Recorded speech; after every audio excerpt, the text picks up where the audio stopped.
ये अपोजिशन तो निकली थी हुकूमत को गिराने के लिए, पीडीएम आपने बनाई, फिर वो पीडीएम में से दो जमातें अलहदा भी हो गई। अब ये अपोजिशन की सियासत का रुख किस जानिब है? एक दूसरे पर ही हमले करने हैं, हुकूमत को शायद अब आप लोग कहीं पसे पुश डाल चुके हैं, क्योंकि पहला हदफ आपका पीपल्स पार्टी है और पीपल्स पार्टी का नून लीग है। बिस्मिल्लाहिर्रहमानिर्रहीम। देखें, गुजारी ये है कि पीडीएम की जितनी भी पॉलिटिकल पार्टीज़ हैं, आपको पता है कि वो अलग अलग अपने इलेक्शन मैनिफेस्टोज़ रखती हैं। जब जनरल इलेक्शंस होते हैं या बाई इलेक्शंस होते हैं तो हमारे उम्मीदवार जो हैं वो एक दूसरे के मद्दे मुकाबिल होते हैं। और पाकिस्तान पीपल्स पार्टी का आपके इल्म में है कि उनकी एक सूबा में हुकूमत भी है, वो एक सूबा में हुकूमत भी कर रहे हैं। तो उस हवाला से पीडीएम में जितनी भी पॉलिटिकल पार्टीज़ हैं उनका एक राय पे और एक यकनकाती जो उनका एजेंडा है तमाम अपोजिशन पार्टीज़ का, वो ये ज़रूर है कि जो मौजूदा हुकूमत है ये अवाम का मैंडेट लेकर नहीं आई, बल्कि ये अवाम का मैंडेट चुरा कर आए हैं। और इसलिए इस हुकूमत को जो है वो अपोजिशन की तमाम पार्टी तस्लीम नहीं करती। बिलावल साहब ने भी जो कश्मीर के जलसे में जो मतलब एतराज़ात किए, तो उसमें भी उनका मकसद यही है कि वो अपनी एक स्ट्रेटजी रखते हैं कि इस तरीके के साथ हुकूमत को हटाया जाए। जो पीडीएम में जो चीज़ें तय हुई थी वो एक अलग थोड़ी सी स्ट्रेटजी है। हाँ, हर पार्टी को जो है वो हक हासिल है कि वो किसी की भी मैं समझता हूँ कि कोई पॉलिटिकल पार्टी भी किसी दूसरी पार्टी की अंडर काम नहीं कर रही। ये तो एक पीडीएम एक तहरीक का नाम है, जिसने पीडीएम की तहरीक में शामिल होना है, उसने पीडीएम के जो बातें तय हुई, जो पीडीएम का नज़्म ज़ब्त और डिसिप्लिन तय हुआ, उन पार्टीज़ को उसका पाबंद हो के चलना पड़ेगा। अदरवाइज़ अपोजिशन के प्लेटफार्म पर असम्बली के अंदर तो फिर हम तमाम अपोजिशन पार्टीज़ इकट्ठी हैं, और आपने बजट सेशन पे भी देखा कि तमाम पार्टीज़ ने इकट्ठा एजेंडा चलाया। जहाँ तक बिलावल साहब के कुछ उनके इतराज़ात थे, हमारे भी तहफ़्फ़ुज़ात हैं। एक तो वो पंजाब गवर्नमेंट की बात करते थे कि पंजाब गवर्नमेंट के ख़िलाफ़ अदम एतमाद किया जाए। हम ये कहते थे कि आपके वोट पीपल्स पार्टी के भी अगर डाल दिए जाएं, काफ लीग के भी डाल दिए जाएं, तो फिर भी जो अदम एतमाद है वो नंबर पूरे नहीं होते, नंबर ऑफ़ गेम।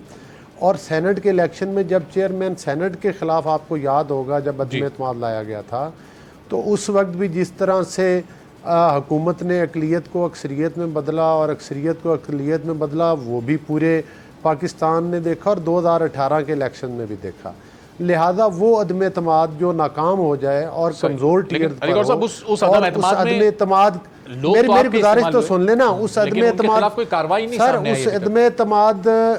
उस अदम एतमाद के नतीजा में, और जो पंजाब की मैं बात कर रहा हूँ उसके नतीजा में जो कल को बेनिफिशरी भी कोई और हो, और नून लीग पंजाब की अक्सरियती जमात है, और जो चंद सीटें पीटीआई की बढ़ाई भी गई, तो वो उसमें तरीन साहब का जो किरदार था वो भी पूरे पाकिस्तान ने देखा।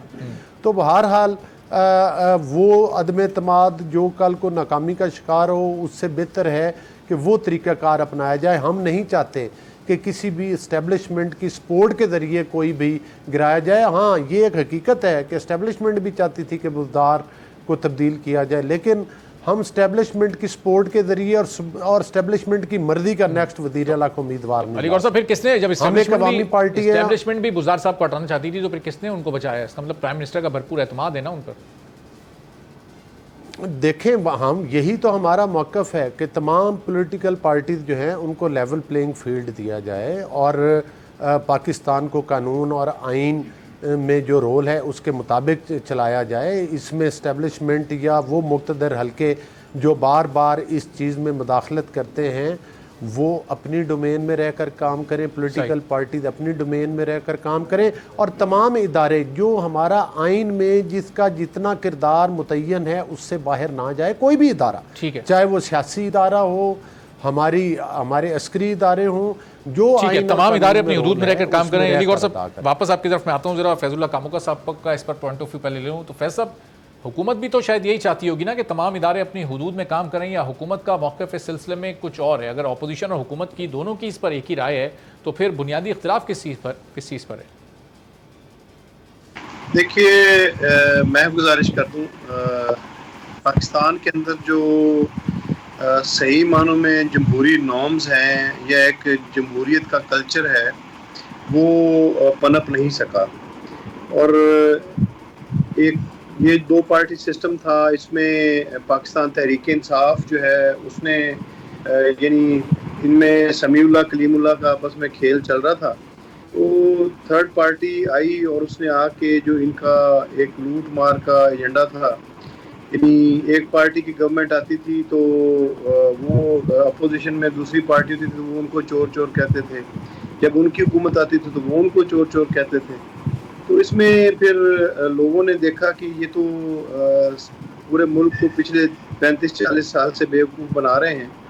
تو پھر پاکستان تحریک انصاف کے اوپر لوگوں نے اعتماد کیا ہے اور الحمدللہ اس وقت پاکستان تحریک انصاف جو ہے وہ پاکستان میں بھرپور طریقے سے لوگوں کی نمائندگی کرتے ہوئے اس وقت جو ہے وہ آئین اور قانون کے تحت جس چیز کی میرے بھائی بات کر رہے ہیں، آئین اور قانون کو مد نظر رکھتے ہوئے اور آئین کی بالادستی کو سامنے رکھتے ہوئے اس وقت پاکستان تحریک انصاف پاکستان میں لوگوں کی بہتری کے لیے، لوگوں کی ویلفیئر کے لیے لیکن کام کر فیصل رہی ان ہے. 3 سالوں میں حکومت کا گراف اوپر گیا ہے نیچے گیا ہے؟ جتنے بائی الیکشنز ہم نے دیکھے ہیں اس کے ریزلٹس اگر ہم سامنے رکھیں تو ایسا لگ رہا ہے کہ عوامی پاپولیرٹی پاکستان تحریک انصاف کی ہر گزرتے دن کے ساتھ کم ہوتی جا رہی ہے.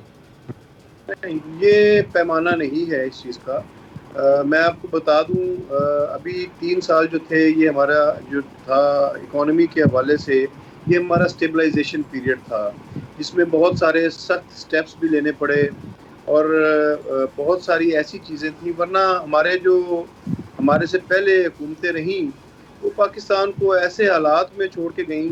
آپ یقین کیجئے کہ جب کوئی دہشت گرد اپنا ٹھکانہ تباہ کر کے نکلتے ہیں تو وہی حال اس ملک کا یہ لوگ کر کے گئے. شاید انگریزوں نے بھی اس ملک کے ساتھ وہ ظلم اور زیادتی نہیں کی بر صغیر پاک و ہند کے ساتھ جو اس سے پہلے حکمرانوں نے کیا. میں سمپل سی بات، میں چونکہ اکانومی سے ریلیٹڈ جو ہے وہ زیادہ میرا رہتا ہے جی تو تعلق، تو میں آپ کو بتا دوں جب تحریک انصاف کی گورنمنٹ آئی تھی تو ہمارا جو ریونیو تھا وہ 3.7 ٹریلین پہ تھا، اور جو میں آپ کو موٹی سی بات بتا دوں 2700 ارب روپیہ ہمارا ڈیٹ سروسنگ پہ خرچ ہو رہا تھا اور 1200 ارب روپیہ ہماری فوج کو ملک کے دفاع کے لیے چاہیے تھا. اس کے بعد آپ دیکھ لیں کہ ہمارے پاس کچھ بھی باقی نہیں بچتا تھا. 95 ارب ڈالر کے قرضے ہمارے سر پہ تھے، جو ہمارے انٹرنل ڈیٹس تھے وہ اس کے علاوہ تھے. ریکارڈ ہمارا جو ہے وہ خسارہ تھا، اس میں ٹریڈ ڈیفیسٹ تھا تو اور اسی طرح فیض اللہ صاحب یہ ساری سچویشن کو سامنے رکھتے ہوئے وزیر اعظم نے یہ دعویٰ کیا تھا کہ جب پاکستان تحریک انصاف کی حکومت آئے گی، عمران خان وزیر اعظم بنیں گے، 8000 ارب روپے وہ سالانہ ٹیکس جمع کیا کریں گے تو یہ سارے مسائل حل ہو جائیں گے. اس ٹارگٹ تک یا اس کے قریب بھی کبھی کہیں آپ پہنچ سکیں ان 3 سالوں میں؟ دیکھ بات سنیں، پھر کیا ہوا، 1 سال تحریک انصاف کو لگا ہمیں تو یعنی اپنے جو ڈے ٹو ڈے ایکسپینڈیچرز تھے ان کو رن کرنے کے لیے، ملک کو چلانے کے لیے ہمیں اپنے ہمسایہ ممالک کے پاس جانا پڑا. بڑی سخت شرائط پہ ہمیں IMF کے ساتھ نیگوشیٹ کرنا پڑا. اور اس کے ساتھ ساتھ میں آپ کو ایک بات واضح کر دینا چاہتا ہوں کہ پوری دنیا میں جو یہ پینڈیمک کی وبا آئی، یہ 1 سینچری میں یا کئی سینچریز میں ایک دفعہ اس قسم کا ایونٹ آتا ہے اور اس سے بہت زیادہ تباہی ہوئی. پوری دنیا کے ممالک کی اکانومیز بیٹھ گئیں، لیکن الحمدللہ پھر بھی یعنی پاکستان تحریک انصاف نے اور پاکستان تحریک انصاف کی قیادت نے نیت نیک ہو تو اللہ تعالیٰ مدد کرتا ہے، میرا تو یہ ایمان ہے. اور عمران خان کی نیت کی وجہ سے اللہ تعالیٰ نے مدد کی. ایسے فیصلے ہوئے جن سے آپ کی اکانومی بھی بچ گئی اور آپ کے لوگوں کے روزگار بھی بچ گئے. سبسکرائب کریں اور بیل دبائیں تاکہ کوئی خبر رہ نہ جائے.